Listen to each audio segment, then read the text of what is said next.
बहुत बहुत स्वागत है जी ਤੁਹਾਡਾ ਸਾਡੇ YouTube ਚੈਨਲ ਦੇ ਉੱਤੇ। ਜੇਕਰ ਤੁਸੀਂ ਚੈਨਲ ਪਹਿਲੀ ਵਾਰੀ ਵਿਜ਼ਿਟ ਕੀਤਾ ਹੈ ਤਾਂ ਚੈਨਲ ਨੂੰ ਜ਼ਰੂਰ ਸਬਸਕ੍ਰਾਈਬ ਕਰ ਲਿਓ। ਅੱਜ ਦੀ ਸਾਡੀ ਕਹਾਣੀ ਹੈ, ਉਸਦਾ ਟੌਪਿਕ ਹੈਗਾ ਜੀ ਉਹ ਕੁੜੀ। ਜ਼ਿਆਦਾ ਟਾਈਮ ਵੇਸਟ ਨਾ ਕਰਦੇ ਹੋਏ ਅਸੀਂ ਆਪਣੀ ਕਹਾਣੀ ਨੂੰ ਸਟਾਰਟ ਕਰਦੇ ਹਾਂ।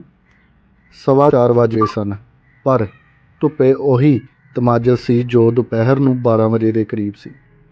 ਉਸਨੇ ਬਾਲਕਨੀ ਵਿੱਚ ਆ ਕੇ ਬਾਹਰ ਵੇਖਿਆ ਤਾਂ ਉਸਨੂੰ ਇੱਕ ਕੁੜੀ ਨਜ਼ਰ ਆਈ ਜੋ ਜ਼ਾਹਿਰ ਤੌਰ 'ਤੇ ਧੁੱਪ ਤੋਂ ਬਚਣ ਲਈ ਇੱਕ ਛਾਂਦਾਰ ਦਰੱਖਤ ਦੀ ਛਾਵੇਂ ਆਲਤੀ ਪਾਲਤੀ ਮਾਰੇ ਬੈਠੀ ਸੀ। ਉਸਦਾ ਰੰਗ ਗਹਿਰਾ ਸਾਂਵਲਾ ਸੀ, ਇੰਨਾ ਸਾਂਵਲਾ ਕਿ ਉਹ ਦਰੱਖਤ ਦੀ ਛਾਂ ਦਾ ਇੱਕ ਹਿੱਸਾ ਲੱਗਦਾ ਸੀ। ਸੁਰਿੰਦਰ ਨੇ ਜਦੋਂ ਉਹਨੂੰ ਵੇਖਿਆ ਤਾਂ ਉਸਨੇ ਮਹਿਸੂਸ ਕੀਤਾ ਕਿ ਉਹ ਉਸ ਦੀ ਨੇੜਤਾ ਚਾਹੁੰਦਾ ਹੈ। ਹਾਲਾਂਕਿ ਉਹ ਇਸ ਮੌਸਮ ਵਿੱਚ ਕਿਸੇ ਦੀ ਨੇੜਤਾ ਦੀ ਵੀ ਖੁਆਇਸ਼ ਨਹੀਂ ਕਰ ਸਕਦਾ ਸੀ। ਮੌਸਮ ਬਹੁਤ ਬੇਹੂਦਾ ਕਿਸਮ ਦਾ ਸੀ। 4:15 ਵੱਜ ਚੁੱਕੇ ਸਨ। ਸੂਰਜ ਡੁੱਬਣ ਦੀਆਂ ਤਿਆਰੀਆਂ ਕਰ ਰਿਹਾ ਸੀ, ਪਰ ਮੌਸਮ ਨਿਹਾਇਤ ਜਲੀਲ ਸੀ। ਮੁਰਕਾ ਸੀ ਕਿ ਛੁੱਟੀਆਂ ਜਾ ਰਿਹਾ ਸੀ। ਖੁਦਾ ਜਾਣੇ ਕਿੱਥੋਂ ਮਸਾਮਾਂ ਦੇ ਜ਼ਰੀਏ ਇੰਨਾ ਪਾਣੀ ਨਿਕਲ ਰਿਹਾ ਸੀ। ਸੁਰਿੰਦਰ ਨੇ ਕਈ ਵਾਰ ਤਾਂ ਗੌਰ ਕੀਤਾ ਸੀ ਕਿ ਪਾਣੀ ਉਸਨੇ ਜ਼ਿਆਦਾ ਤੋਂ ਜ਼ਿਆਦਾ 4 ਘੰਟਿਆਂ ਵਿੱਚ ਸਿਰਫ ਇੱਕ ਗਲਾਸ ਪੀਤਾ ਹੋਵੇਗਾ। ਮੁਰਕਾ 4 ਗਲਾਸ ਨਿਕਲਿਆ ਹੋਵੇਗਾ। ਆਖਿਰ ਇੰਨਾ ਸਾਰਾ ਮੁੜਕਾ ਆਇਆ ਤੇ ਆਇਆ ਕਿੱਥੋਂ? ਜਦੋਂ ਉਸਨੇ ਕੁੜੀ ਨੂੰ ਦਰੱਖਤ ਦੀ ਛਾਵੇਂ ਆਲਤੀ ਪਾਲਤੀ ਮਾਰੇ ਵੇਖਿਆ ਤਾਂ ਉਸਨੇ ਸੋਚਿਆ ਕਿ ਦੁਨੀਆ ਵਿੱਚ ਸਭ ਤੋਂ ਖੁਸ਼ ਇਹੀ ਹੈ ਜਿਸ ਨੂੰ ਧੁੱਪ ਦੀ ਪਰਵਾਹ ਹੈ, ਨਾ ਮੌਸਮ ਦੀ। ਸੁਰਿੰਦਰ ਮੁੜਕੇ ਵਿੱਚ ਲੱਥਪੱਥ ਸੀ। ਉਸ ਦੀ ਬਨੈਣ ਉਸਦੇ ਜਿਸਮ ਦੇ ਨਾਲ ਬਹੁਤ ਬੁਰੀ ਤਰ੍ਹਾਂ ਚਿੰਬੜੀ ਹੋਈ ਸੀ। ਉਹ ਕੁਝ ਇਸ ਤਰ੍ਹਾਂ ਮਹਿਸੂਸ ਕਰ ਰਿਹਾ ਸੀ ਜਿਵੇਂ ਉਸ ਦੇ ਬਦਨ 'ਤੇ ਕਿਸੇ ਨੇ ਮੋਬਿਲ ਆਇਲ ਮਲ ਦਿੱਤਾ ਹੋਵੇ। ਪਰ ਇਸ ਦੇ ਬਾਵਜੂਦ ਜਦੋਂ ਉਸਨੇ ਦਰੱਖਤ ਦੀ ਛਾਵੇਂ ਬੈਠੀ ਹੋਈ ਕੁੜੀ ਨੂੰ ਵੇਖਿਆ ਤਾਂ ਉਸ ਦੇ ਜਿਸਮ ਵਿੱਚ ਇਹੀ ਖੁਆਇਸ਼ ਪੈਦਾ ਹੋਈ ਕਿ ਉਹ ਉਸ ਦੇ ਮੁੜਕੇ ਦੇ ਨਾਲ ਘੁਲ ਮਿਲ ਜਾਵੇ, ਉਸ ਦਾ ਮਸਾਮਾਂ ਦੇ ਅੰਦਰ ਦਾਖਲ ਹੋ ਜਾਵੇ। ਆਸਮਾਨ ਮਿੱਟੀ ਰੰਗਾ ਸੀ। ਕੋਈ ਵੀ ਯਕੀਨ ਨਹੀਂ ਸੀ ਕਹਿ ਸਕਦਾ ਕਿ ਬੱਦਲ ਹਨ ਜਾਂ ਮਹਿਜ਼ ਗਰਦ-ਓ ਗੁਬਾਰ।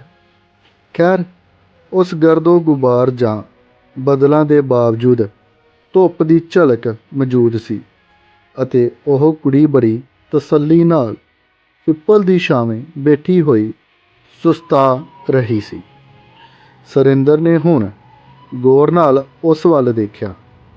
ਉਸ ਦਾ ਰੰਗ ਗਹਿਰਾ ਸਾਂਵਲਾ, ਮਗਰ ਨਕਸ਼ ਬਹੁਤ ਤਿੱਖੇ ਕਿ ਉਹ ਸੁਰਿੰਦਰ ਦੀਆਂ ਅੱਖਾਂ ਵਿੱਚ ਕਈ ਵਾਰ ਚੁਭੇ। ਕੁੜੀ ਮਜ਼ਦੂਰ ਪੇਸ਼ਾ ਲੱਗਦੀ ਸੀ। ਇਹ ਵੀ ਮੁਮਕਿਨ ਸੀ ਕਿ ਭਿਖਾਰਨ ਹੋਵੇ, ਪਰ ਸੁਰਿੰਦਰ ਉਸ ਦੇ ਸੰਬੰਧੀ ਕੋਈ ਫੈਸਲਾ ਨਹੀਂ ਕਰ ਸਕਿਆ ਸੀ।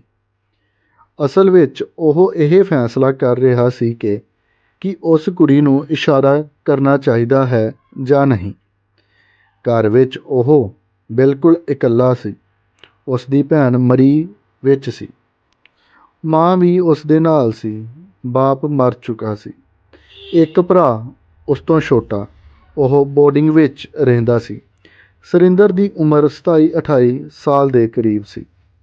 ਇਸ ਤੋਂ ਪਹਿਲਾਂ ਉਹ ਆਪਣੀਆਂ 2 ਅਧਖਰ ਉਮਰ ਦੀਆਂ ਨੌਕਰਾਣੀਆਂ ਦੇ ਨਾਲ 2-3 ਵਾਰ ਸਿਲਸਿਲਾ ਲੜਾ ਚੁੱਕਾ ਸੀ। ਪਤਾ ਨਹੀਂ ਕਿਉਂ, ਪਰ ਮੌਸਮ ਦੀ ਖਰਾਬੀ ਦੇ ਕਾਰਨ ਸੁਰਿੰਦਰ ਦੇ ਦਿਲ ਵਿੱਚ ਇਹ ਖੁਆਇਸ਼ ਹੋ ਰਹੀ ਸੀ ਕਿ ਉਹ ਪਿੱਪਲ ਦੀ ਛਾਵੇਂ ਬੈਠੀ ਹੋਈ ਕੁੜੀ ਦੇ ਕੋਲ ਜਾਵੇ ਜਾਂ ਉਸ ਨੂੰ ਉੱਪਰੋਂ ਹੀ ਇਸ਼ਾਰਾ ਕਰੇ ਤਾਂ ਕਿ ਉਹ ਉਸ ਦੇ ਕੋਲ ਆ ਜਾਵੇ ਅਤੇ ਉਹ ਦੋਨੋਂ ਇੱਕ ਦੂਜੇ ਦੇ ਮੁੜਕੇ ਵਿੱਚ ਗੋਤਾ ਲਗਾਉਣ ਅਤੇ ਕਿਸੇ ਅਗਿਆਤ ਜੰਜੀਰੇ ਵਿੱਚ ਪਹੁੰਚ ਜਾਣ। ਸੁਰਿੰਦਰ ਨੇ ਬਾਲਕਨੀ ਵਿੱਚ ਕਟਹਿਰੇ ਦੇ ਕੋਲ ਖੜ੍ਹੇ ਹੋ ਕੇ ਜ਼ੋਰ ਨਾਲ ਖੰਘੂਰਾ ਮਾਰਿਆ, ਮਗਰ ਕੁੜੀ ਨੇ ਧਿਆਨ ਨਾ ਦਿੱਤਾ।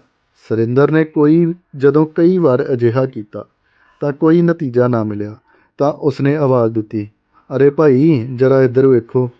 ਮਗਰ ਕੁੜੀ ਨੇ ਫਿਰ ਵੀ ਉਸ ਵੱਲ ਨਹੀਂ ਦੇਖਿਆ। ਉਹ ਆਪਣੀ ਪੰਨਣੀ ਖੁਰਕਦੀ ਰਹੀ।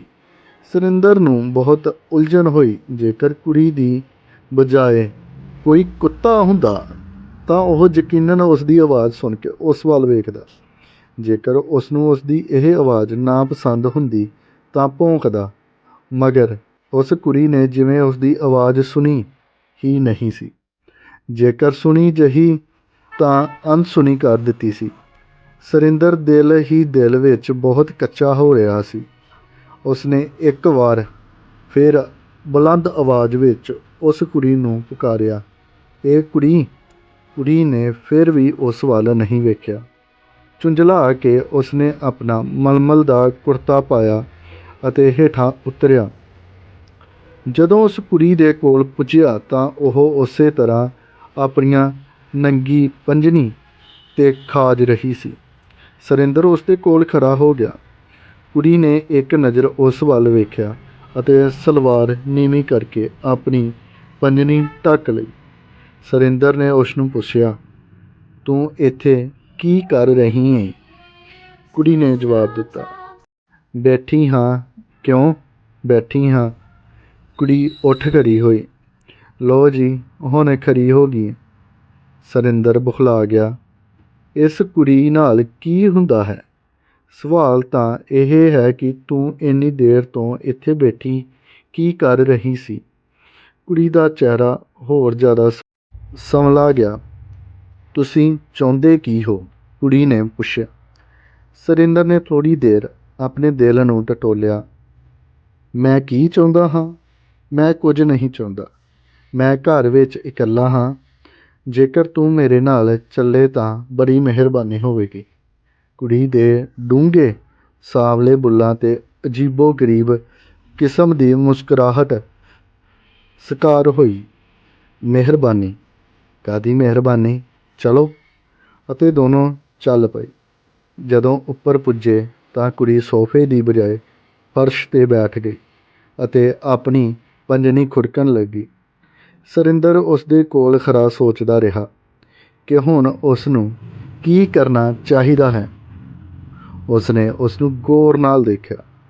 ਉਹ ਖੂਬਸੂਰਤ ਨਹੀਂ ਸੀ, ਪਰ ਉਸ ਵਿੱਚ ਉਹ ਬਹੁਤ ਗੋਲੀਆਂ ਅਤੇ ਉਹ ਸਭ ਰੇਖਾਵਾਂ ਮੌਜੂਦ ਸਨ ਜੋ ਇੱਕ ਜਵਾਨ ਕੁੜੀ ਵਿੱਚ ਮੌਜੂਦ ਹੁੰਦੀਆਂ ਹਨ।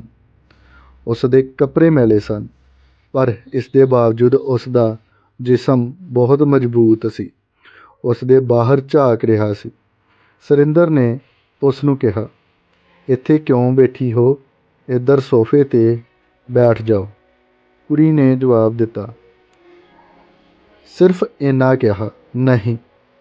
ਸੁਰਿੰਦਰ ਉਸ ਦੇ ਕੋਲ ਫਰਸ਼ 'ਤੇ ਹੀ ਬੈਠ ਗਿਆ। ਤੁਹਾਡੀ ਮਰਜ਼ੀ।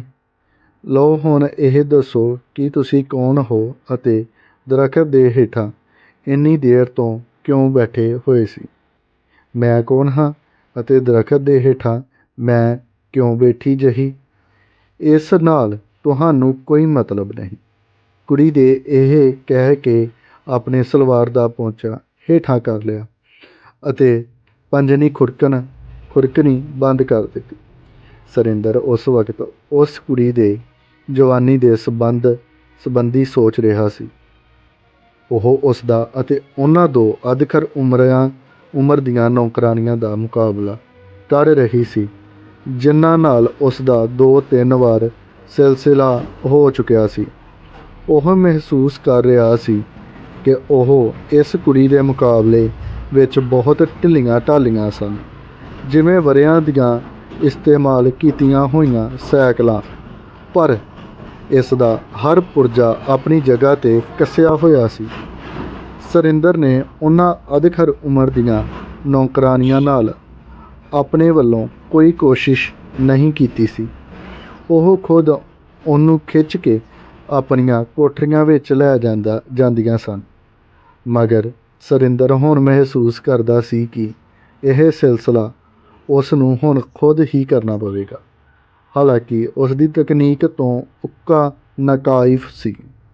ਖੈਰ, ਉਸਨੇ ਆਪਣੀ ਇੱਕ ਬਾਂਹ ਨੂੰ ਤਿਆਰ ਕੀਤਾ ਅਤੇ ਉਸ ਨੂੰ ਕੁੜੀ ਦੀ ਕਮਰ ਦੁਆਲੇ ਵੱਲ ਦਿੱਤਾ। ਕੁੜੀ ਨੇ ਇੱਕ ਜ਼ੋਰ ਦਾ ਝਟਕਾ ਦਿੱਤਾ।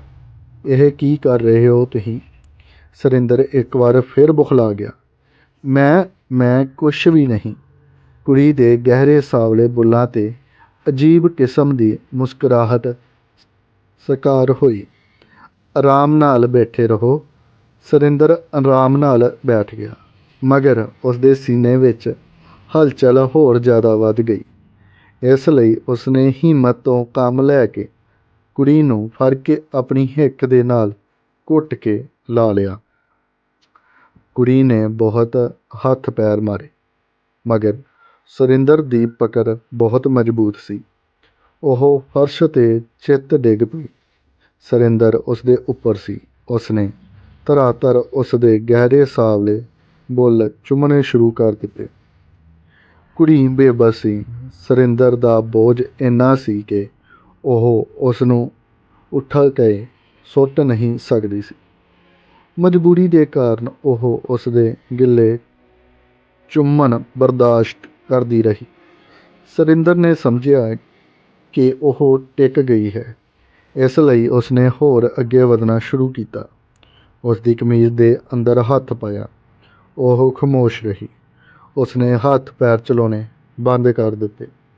ਅਜਿਹਾ ਲੱਗਦਾ ਸੀ ਕਿ ਉਸਨੇ ਬਚਾਉਣ ਲਈ ਯਤਨ ਕਰਨਾ ਹੁਣ ਫਜ਼ੂਲ ਸਮਝਿਆ। ਸੁਰਿੰਦਰ ਨੂੰ ਹੁਣ ਭਰੋਸਾ ਹੋ ਗਿਆ ਕਿ ਮੈਦਾਨ ਉਸੇ ਦੇ ਹੱਥ ਰਹੇਗਾ। ਇਸ ਲਈ ਉਸਨੇ ਜ਼ਿਆਦਤੀ ਕਰਨੀ ਛੱਡ ਦਿੱਤੀ ਅਤੇ ਉਸ ਨੂੰ ਕਿਹਾ, ਚਲੋ ਆਓ ਪਲੰਘ 'ਤੇ ਲੇਟਦੇ ਹਾਂ। ਕੁੜੀ ਉੱਠੀ ਅਤੇ ਉਸ ਦੇ ਨਾਲ ਚੱਲ ਦਿੱਤੀ। ਦੋਨੋਂ ਪਲੰਘ 'ਤੇ ਲੇਟ ਗਏ। ਨਾਲ ਹੀ ਤਿਪਾਈ 'ਤੇ ਇੱਕ ਤਸਤਰੀ ਵਿੱਚ ਕੁਛ ਮਾਲਟੇ ਅਤੇ ਇੱਕ ਤੇਜ਼ ਛੁਰੀ ਪਈ ਸੀ। ਕੁੜੀ ਨੇ ਇੱਕ ਮਾਲਟਾ ਚੁੱਕਿਆ ਅਤੇ ਸੁਰਿੰਦਰ ਨੂੰ ਪੁੱਛਿਆ, ਮੈਂ ਖਾ ਲਵਾਂ? ਹਾਂ ਹਾਂ, ਇੱਕ ਨਹੀਂ ਸਭ ਖਾ ਲਓ। ਸੁਰਿੰਦਰ ਨੇ ਛੁਰੀ ਚੁੱਕੀ ਅਤੇ ਮਾਲਟਾ ਛਿੱਲਣ ਲੱਗਾ, ਮਗਰ ਕੁੜੀ ਨੇ ਉਸ ਤੋਂ ਦੋਨੋਂ ਚੀਜ਼ਾਂ ਲੈ ਲਈਆਂ। ਮੈਂ ਖੁਦ ਛਿੱਲੂੰਗੀ। ਉਸ ਨੇ ਵੱਡੀ ਨਫ਼ਾਸਤ ਨਾਲ ਮਾਲਟਾ ਛਿੱਲਿਆ। ਉਹਦੇ ਛਿਲਕੇ ਉਤਾਰੇ, ਫਾਕਾਂ ਤੋਂ ਸਫੇਦ ਸਫੇਦ ਝਿੱਲੀ ਹਟਾਈ, ਫਿਰ ਫਾਕਾਂ ਜੁਦਾ ਕੀਤੀਆਂ। ਇੱਕ ਫਾਂਕ ਸੁਰਿੰਦਰ ਨੂੰ ਦੇ ਦਿੱਤੀ ਅਤੇ ਦੂਜੀ ਆਪਣੇ ਮੂੰਹ ਵਿੱਚ ਪਾਈ ਅਤੇ ਮਜ਼ੇ ਲੈਂਦੇ ਹੋਏ ਪੁੱਛਿਆ, ਕੀ ਤੁਹਾਡੇ ਕੋਲ ਪਿਸਟਲ ਹੈ? ਸੁਰਿੰਦਰ ਨੇ ਜਵਾਬ ਦਿੱਤਾ, ਹਾਂਜੀ। ਤੁਸੀਂ ਕੀ ਕਰਨਾ ਹੈ? ਕੁੜੀ ਦੇ ਗਹਿਰੇ ਸਾਵਲੇ ਬੁੱਲ੍ਹਾਂ 'ਤੇ ਫਿਰ ਉਹੀ ਅਜੀਬੋ ਗਰੀਬ ਮੁਸਕਰਾਹਟ ਫੈਲ ਗਈ। ਮੈਂ ਐਵੇਂ ਹੀ ਪੁੱਛਿਆ ਸੀ। ਤੁਸੀਂ ਜਾਣਦੇ ਹੋ ਨਾ ਕਿ ਅੱਜ ਕੱਲ੍ਹ ਹਿੰਦੂ ਮੁਸਲਮਾਨ ਫਸਾਦ ਬਹੁਤ ਹੋ ਰਹੇ ਹਨ। ਸੁਰਿੰਦਰ ਨੇ ਦੂਜਾ ਮਾਲਟਾ ਤਸਤਰੀ ਵਿੱਚੋਂ ਚੁੱਕਿਆ। ਅੱਜ ਤੋਂ ਹੋ ਰਹੇ ਹਨ, ਬਹੁਤ ਦਿਨਾਂ ਤੋਂ ਹੋ ਰਹੇ ਹਨ। ਮੈਂ ਆਪਣੇ ਪਿਸਟਲ ਨਾਲ 4 ਮੁਸਲਮਾਨ ਮਾਰ ਚੁੱਕਿਆ ਹਾਂ, ਬੜੇ ਖੂਨੀ ਕਿਸਮ ਦੇ। ਸੱਚ? ਇਹ ਕਹਿ ਕੇ ਕੁੜੀ ਉੱਠ ਖੜ੍ਹੀ ਹੋਈ। ਮੈਨੂੰ ਜ਼ਰਾ ਉਹ ਪਿਸਟਲ ਤਾਂ ਦਿਖਾਣਾ। ਸੁਰਿੰਦਰ ਉੱਠਿਆ। ਦੂਜੇ ਕਮਰੇ ਵਿੱਚ ਜਾ ਕੇ ਉਸਨੇ ਆਪਣੇ ਮੇਜ਼ ਦਾ ਦਰਾਜ਼ ਖੋਲ੍ਹਿਆ ਅਤੇ ਪਿਸਟਲ ਲੈ ਕੇ ਬਾਹਰ ਆਇਆ। ਇਹ ਲਓ, ਪਰ ਰੁਕੋ। ਅਤੇ ਉਸਨੇ ਪਿਸਟਲ ਦਾ ਸੇਫਟੀ ਕੈਚ ਠੀਕ ਕੀਤਾ, ਕਿਉਂਕਿ ਉਸ ਵਿੱਚ ਗੋਲੀਆਂ ਭਰੀਆਂ ਸਨ। ਕੁੜੀ ਨੇ ਪਿਸਟਲ ਫੜਿਆ ਅਤੇ ਸੁਰਿੰਦਰ ਨੂੰ ਕਿਹਾ, ਮੈਂ ਵੀ ਅੱਜ ਇੱਕ ਮੁਸਲਮਾਨ ਮਾਰਾਂਗੀ। ਇਹ ਕਹਿ ਕੇ ਉਸਨੇ ਸੇਫਟੀ ਕੈਚ ਨੂੰ ਇੱਕ ਤਰਫ ਕੀਤਾ ਅਤੇ ਸੁਰਿੰਦਰ ਦੇ ਪਿਸਟਲ ਦਾਗ ਦਿੱਤਾ। ਉਹ ਫਰਸ਼ 'ਤੇ ਡਿੱਗ ਪਿਆ ਅਤੇ ਜਾਨ ਨਿਕਲਣ ਵੇਲੇ ਦੀ ਹਾਲਤ ਵਿੱਚ ਕੁਰਹੂਣ ਲੱਗਾ। ਇਹ ਤੂੰ ਕੀ ਕੀਤਾ? ਕੁੜੀ ਦੇ ਡੂੰਘੇ ਸਾਂਵਲੇ ਬੁੱਲ੍ਹਾਂ 'ਤੇ ਮੁਸਕਰਾਹਟ ਸਰਕ ਹੋਈ। ਉਹ 4 ਮੁਸਲਮਾਨ ਜੋ ਤੂੰ ਮਾਰੇ ਸਨ, ਉਹਨਾਂ ਦੇ ਵਿੱਚ ਇੱਕ ਮੇਰਾ ਬਾਪ ਵੀ ਸੀ।